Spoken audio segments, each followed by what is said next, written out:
Matthew 1 ଅଧ୍ୟାୟ। ଯୀଶୁଖ୍ରୀଷ୍ଟଙ୍କ ବଂଶାବଳୀ। ଅବ୍ରାହମଙ୍କ ସନ୍ତାନ ଓ ଦାଉଦଙ୍କ ସନ୍ତାନ ଯୀଶୁଖ୍ରୀଷ୍ଟଙ୍କ ବଂଶାବଳୀ।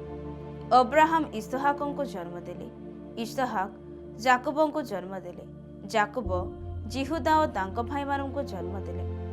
ଜିହୁଦା ତାମରଙ୍କ ଗର୍ଭରୁ ପେରସ ଓ ସେରହଙ୍କୁ ଜନ୍ମ ଦେଲେ। ପେରସ ହିସ୍ରକଣଙ୍କୁ ଜନ୍ମ ଦେଲେ। ହିସ୍ରନ ଅରାମଙ୍କୁ ଜନ୍ମ ଦେଲେ। ଅରାମ ଅମିନାଦବଙ୍କୁ ଜନ୍ମ ଦେଲେ। ଅମିନାଦବ ନହଶନଙ୍କୁ ଜନ୍ମ ଦେଲେ। ନହଶନ ସଲମନଙ୍କୁ ଜନ୍ମ ଦେଲେ। ସଲମନ ରାହବଙ୍କ ଗର୍ଭରୁ ବୟାଜକୁ ଜନ୍ମ ଦେଲେ। ବୟାଜ ରୁତଙ୍କ ଗର୍ଭରୁ ଅବେଦଙ୍କୁ ଜନ୍ମ ଦେଲେ। ଅବେଦ ଜିସୟଙ୍କୁ ଜନ୍ମ ଦେଲେ। ଜିସୟ ଦାଉଦ ରାଜାଙ୍କୁ ଜନ୍ମ ଦେଲେ। ଦାଉଦ ଉରୟଙ୍କ ଭାର୍ଯ୍ୟାଙ୍କ ଗର୍ଭରୁ ସଲମନଙ୍କୁ ଜନ୍ମ ଦେଲେ। ସଲମନ ରିହବିୟାମଙ୍କୁ ଜନ୍ମ ଦେଲେ। ରିହବିୟାମ ଅବିୟମକୁ ଜନ୍ମ ଦେଲେ। ଅବିୟ ଆସଙ୍କୁ ଜନ୍ମ ଦେଲେ। ଆସା ଜିହସାପଟଙ୍କୁ ଜନ୍ମ ଦେଲେ। ଜିହସାପଟ ଜରାମଙ୍କୁ ଜନ୍ମ ଦେଲେ। ଜରାମ ଉଜିୟଙ୍କୁ ଜନ୍ମ ଦେଲେ। ଉଜିୟ ଜଥମଙ୍କୁ ଜନ୍ମ ଦେଲେ। ଜଥମ ଆହସଙ୍କୁ ଜନ୍ମ ଦେଲେ। ଆହସ ହିଜକିୟଙ୍କୁ ଜନ୍ମ ଦେଲେ। ହିଜକିୟ ମନସିଙ୍କୁ ଜନ୍ମ ଦେଲେ। ମନସି ଆମନଙ୍କୁ ଜନ୍ମ ଦେଲେ। ଆମନ ଜସିୟଙ୍କୁ ଜନ୍ମ ଦେଲେ। ବାବିଲୋନକୁ ନିର୍ବାସିତ ହେବା ସମୟରେ ଜସିୟ ଜିକନିୟ ଓ ତାଙ୍କ ଭାଇମାନଙ୍କୁ ଜନ୍ମ ଦେଲେ। ବାବିଲୋନକୁ ନିର୍ବାସିତ ହେବା ପରେ ଜିକନିୟ ସଲଟିଏଲଙ୍କୁ ଜନ୍ମ ଦେଲେ। ସଲଟିଏଲ ଜିରୁବାବିଲକୁ ଜନ୍ମ ଦେଲେ। ଜିରୁବାବିଲ ଅବିହୁଦକୁ ଜନ୍ମ ଦେଲେ। ଅବିହୁଦ ଏଲିଆକିମକୁ ଜନ୍ମ ଦେଲେ। ଏଲିଆକିମ ଆସେରଙ୍କୁ ଜନ୍ମ ଦେଲେ। ଆସେର ସାଦକଙ୍କୁ ଜନ୍ମ ଦେଲେ। ସାଦକ ଆଖିମଙ୍କୁ ଜନ୍ମ ଦେଲେ। ଆଖିମ ଏଲିହୁଦକୁ ଜନ୍ମ ଦେଲେ। ଏଲିହୁଦ ଏଲିଆଜରଙ୍କୁ ଜନ୍ମ ଦେଲେ। ଏଲିଆଜର ମତାନଙ୍କୁ ଜନ୍ମ ଦେଲେ। ମତାନ ଯାକୁବଙ୍କୁ ଜନ୍ମ ଦେଲେ। ଯାକୁବ ମରିୟମଙ୍କର ସ୍ୱାମୀ ଯୋସେଫଙ୍କୁ ଜନ୍ମ ଦେଲେ। ଏହି ମରିୟମଙ୍କ ଗର୍ଭରୁ ଯୀଶୁ ଜନ୍ମ ହେଲେ, ତାହାଙ୍କୁ ଖ୍ରୀଷ୍ଟ କୁହାଯାଏ। ଏହି ପ୍ରକାରେ ସର୍ବସୁଦ୍ଧା ଅବ୍ରାହମଙ୍କ ଠାରୁ ଦାଉଦଙ୍କ ପର୍ଯ୍ୟନ୍ତ 14 ପୁରୁଷ, ଆଉ ଦାଉଦଙ୍କ ଠାରୁ ବାବିଲୋନ ନିର୍ବାସନ ପର୍ଯ୍ୟନ୍ତ 14 ପୁରୁଷ, ପୁଣି ବାବିଲୋନ ନିର୍ବାସନ ଠାରୁ ଖ୍ରୀଷ୍ଟଙ୍କ ପର୍ଯ୍ୟନ୍ତ 14 ପୁରୁଷ। ଯୀଶୁଖ୍ରୀଷ୍ଟଙ୍କ ଜନ୍ମ ବୃତ୍ତାନ୍ତ। ଯୀଶୁଖ୍ରୀଷ୍ଟଙ୍କ ଜନ୍ମ ଏହି ପ୍ରକାର ହେଲା, ତାହାଙ୍କ ମାତା ମରିୟମଙ୍କର ଯୋସେଫଙ୍କ ସହିତ ବିବାହ ନିର୍ବନ୍ଧ ହେଲା ପରେ ସେମାନଙ୍କ ସହବାସ ପୂର୍ବେ ସେ ପବିତ୍ର ଆତ୍ମାଙ୍କ କର୍ତ୍ତୃକ ଗର୍ଭବତୀ ହୋଇଅଛନ୍ତି ବୋଲି ଜଣାପଡ଼ିଲା। ଏଥିରେ ତାଙ୍କ ସ୍ୱାମୀ ଯୋସେଫ ଧାର୍ମିକ ଥିବାରୁ ଏବଂ ତାଙ୍କୁ ପ୍ରକାଶରେ ନିନ୍ଦାର ପାତ୍ର କରିବାକୁ ଇଚ୍ଛା ନ କରିବାରୁ ଗୋପନରେ ତାକୁ ପରିତ୍ୟାଗ କରିବାକୁ ସ୍ଥିର କଲେ। କିନ୍ତୁ ସେ ଏହା ମନସ୍ଥ କଲା ପରେ ଦେଖ, ପ୍ରଭୁଙ୍କର ଜଣେ ଦୂତ ସ୍ୱପ୍ନରେ ତାଙ୍କୁ ଦର୍ଶନ ଦେଇ କହିଲେ, ହେ ଦାଉଦଙ୍କର ସନ୍ତାନ ଯୋସେଫ, ତୁମ୍ଭର ଭାର୍ଯ୍ୟା ମରିୟମଙ୍କୁ ଗ୍ରହଣ କରିବାକୁ ଭୟ କର ନାହିଁ, କାରଣ ତାହାର ଗର୍ଭ ପବିତ୍ର ଆତ୍ମାଙ୍କ କର୍ତ୍ତୃକ ହୋଇଅଛି। ସେ ପୁତ୍ର ପ୍ରସବ କରିବେ, ଆଉ ତୁମ୍ଭେ ତାହାଙ୍କ ନାମ ଯୀଶୁ ଦେବ, କାରଣ ସେ ପୁତ୍ର ପ୍ରସବ କରିବେ, ଆଉ ତୁମ୍ଭେ ତାହାଙ୍କ ନାମ ଯୀଶୁ ଦେବ, କାରଣ ସେ ଆପଣା ଲୋକଙ୍କୁ ସେମାନଙ୍କର ସମସ୍ତ ପାପରୁ ପରିତ୍ରାଣ କରିବେ। ଭାବବାଦୀଙ୍କ ଦ୍ୱାରା ପ୍ରଭୁଙ୍କ ଉକ୍ତ ଏହି ବାକ୍ୟ ଯେପରି ସଫଳ ହୁଏ, ଏଥି ନିମନ୍ତେ ଏ ସମସ୍ତ ଘଟିଲା। ଦେଖ, ଜଣେ କନ୍ୟା ଗର୍ଭବତୀ ହୋଇ ପୁତ୍ର ପ୍ରସବ କରିବେ, ଆଉ ଲୋକେ ତାହାଙ୍କ ନାମ ଇମାନୁଏଲ ଦେବେ। ଏହି ନାମର ଅର୍ଥ ଆମ୍ଭମାନଙ୍କ ସହିତ ଈଶ୍ୱର।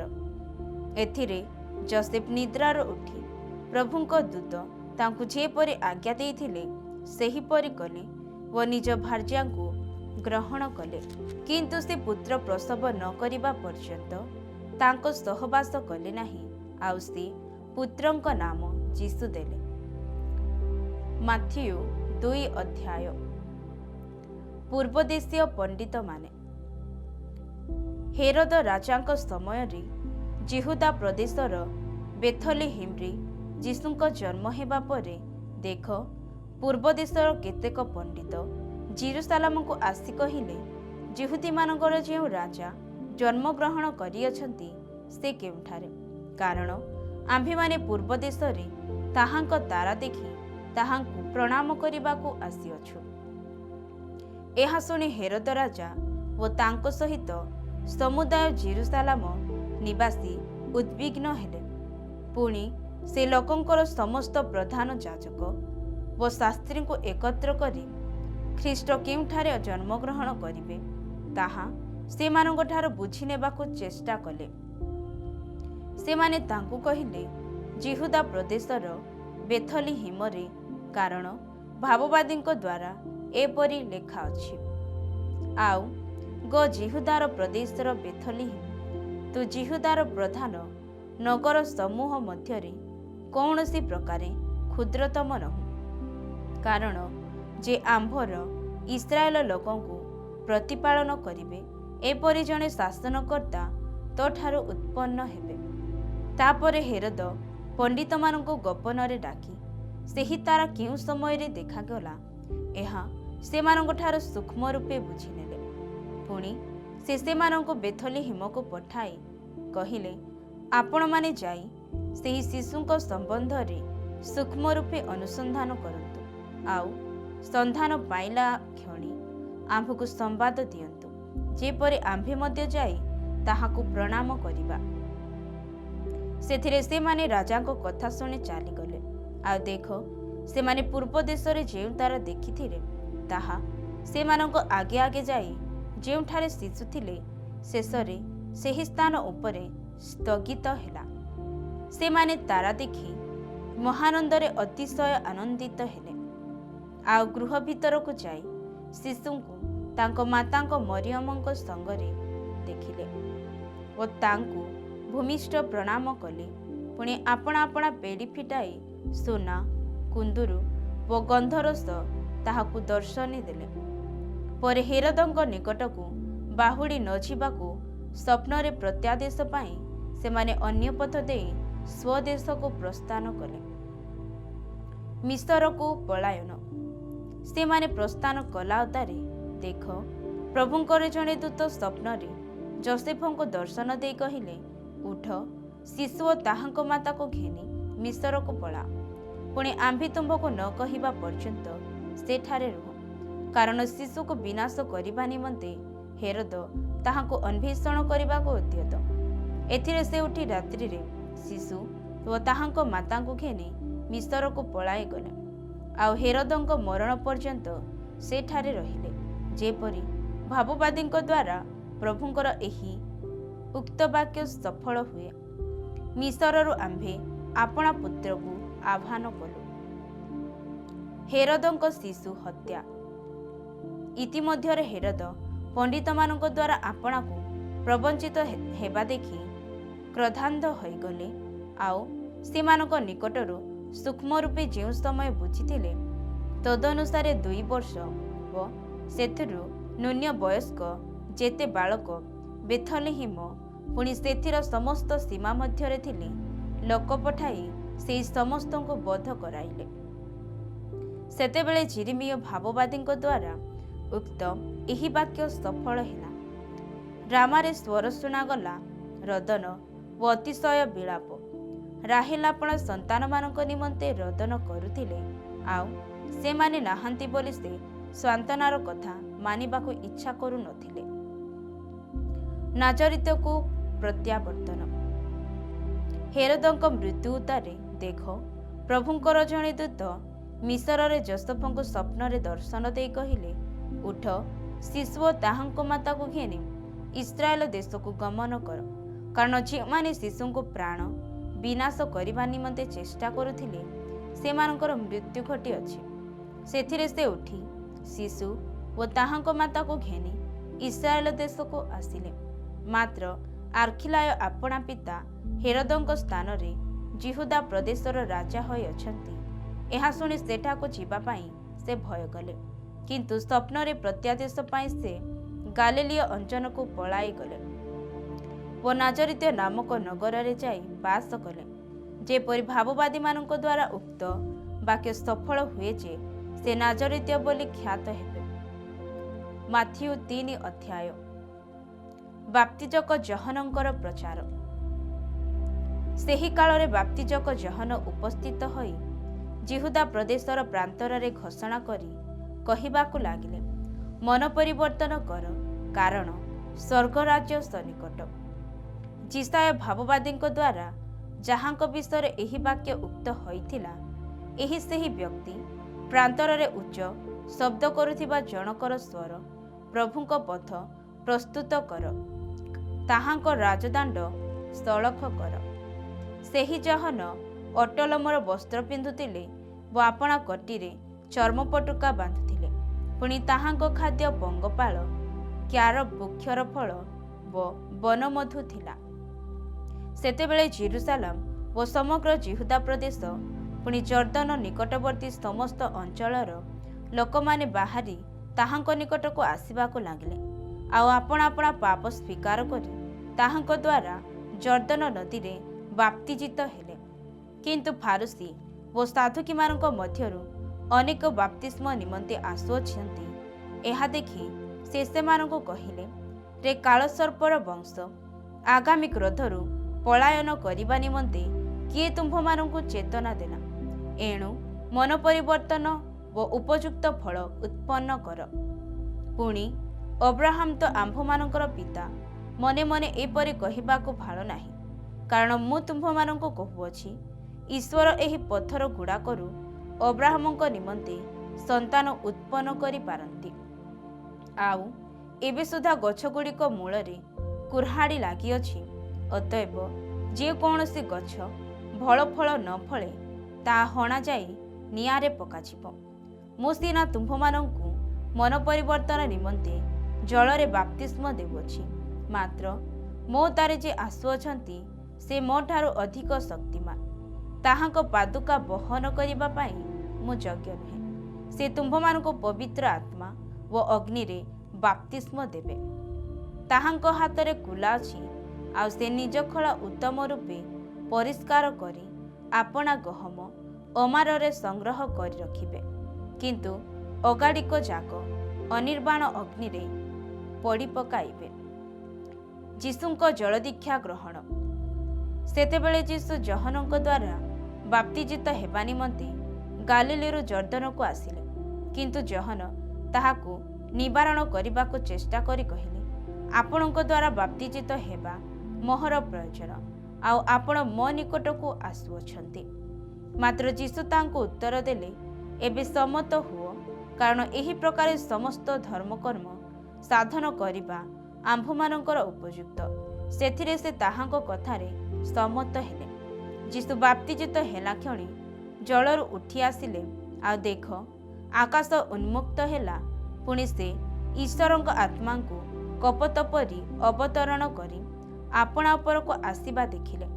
ଆଉ ଦେଖ, ଆକାଶରୁ ଏହି ବାଣୀ ହେଲା, ଏ ଆମ୍ଭର ପ୍ରିୟ ପୁତ୍ର, ଏହାଙ୍କଠାରେ ଆମ୍ଭର ପରମ ସନ୍ତୋଷ। ମାଥିଉ 4 ଅଧ୍ୟାୟ। ଯୀଶୁ ପରୀକ୍ଷାର ସମ୍ମୁଖୀନ।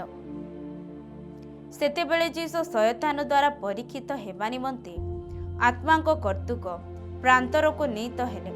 ପୁଣି 40 ଦିନ ଓ 40 ରାତ୍ରି ଉପବାସ କରି ଶେଷରେ କ୍ଷୁଧିତ ହେଲେ।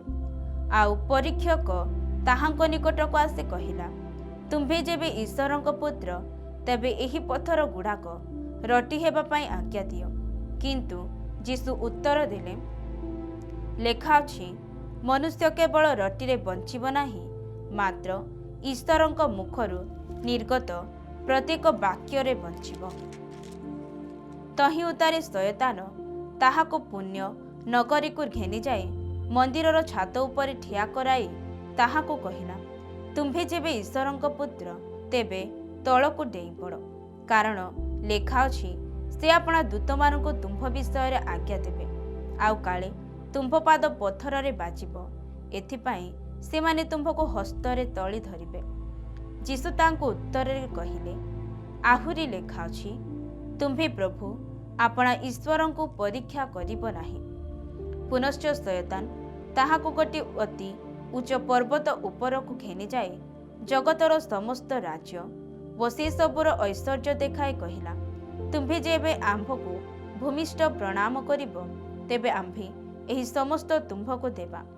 तहिरे जीशु तांकु कहिले, दूरह शैतान, कारण लेखा अछि तुम्भे प्रभु आपणा ईश्वरंकु प्रणाम करिब पुणी केवल ताहांकर उपासना करिब। एथिरे शयतान ताहाकु छाड़ी चलीगला। आ देख दूत माने आसी ताहांकर सेवा करिबाकु लागिले। जीशुଙ୍କ सेवा कार्य आरंभ परे जहन धरा पड़िलेनि बोली सुनी से अंतर होई गालीली को प्रस्थान कले। आउ से नाजरित्य परित्याग करी सबुलून व नप्ताली अंचल रे थिबा समुद्र कूलस्थित कफरनाहुम को जाई सेठारे बास कले।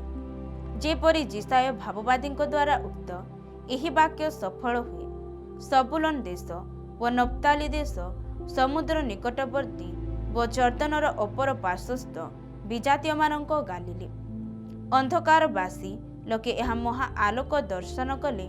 आउ मृत्युर अंचल व छायारे अवस्थित लोकंक निमंते आलोक उदित हेला। सेही समय ठारू जीशु घोषणा करबाको आरंभ करी कहिबाको लागिले, मन परिवर्तन कर, कारण स्वर्ग राज्य सनिकट। प्रथम शिष्यंकु आह्वान। से गालीली समुद्र कूल रे भ्रमण करुथिबा समय रे सिमोन, जहांको पितर बोली कहंती, आउ तांको भाई आंद्रिय एही दुई भाई को समुद्र रे भौरी जाल पकाउथिबा देखिले, कारण से माने मत्स्यजीवी थिले। जीशु से मानंको कहिले, मोहर अनुगमन कर, मु तुम्भ मानंको मनुष्य धरिबा सिखाइबे। सेथिरे से माने सेही क्षणी जाल छाड़ी ताहांकर अनुगमन कले। पुणी जीशु सेठारु आगको जाए जेबदींको पुत्र जाकुब ओ तांको भाई जहन नामक आउ दुई भाई की सेमानंको पिता जेबदींको सहित नौकारे जाल सजाड़ुथिबा देखि सेमानंको डाकिले। सेथिरे सेमाने सेही क्षणी नौका ओ सेमानंकर पितांको छाड़ी ताहांकर अनुगमन कले। जीशुंको सेवा कार्य परि जीशु सेमानंको समाज गृह समूहरे शिक्षा दे राज्यर सुसमाचार घोषणा करी एवं लोकंकर समस्त प्रकार रोग व समस्त प्रकार पीड़ा सुस्थ करी समुदाय गालीली रे भ्रमण करबाको लागिले। आ ताहांको संबंध रे जनर व समुदाय सूर्या पर्यंत व्यापी गला। पुणी लोके भूतग्रस्त, मृत्युरोगी व पक्षाघात रोगी आदि नाना प्रकार रोगरे पीड़ित व जंत्रणाग्रस्त समस्त को ताहांको निकट को आनिले। आउ से सेमानंको सुस्थ कले। पुणी गालीली, देकापोली, जेरुसालेम, जिहुदा प्रदेश व जर्दनर अपर पारिरु बहु संख्यक लोक आसी ताहांकर पश्चात गमन।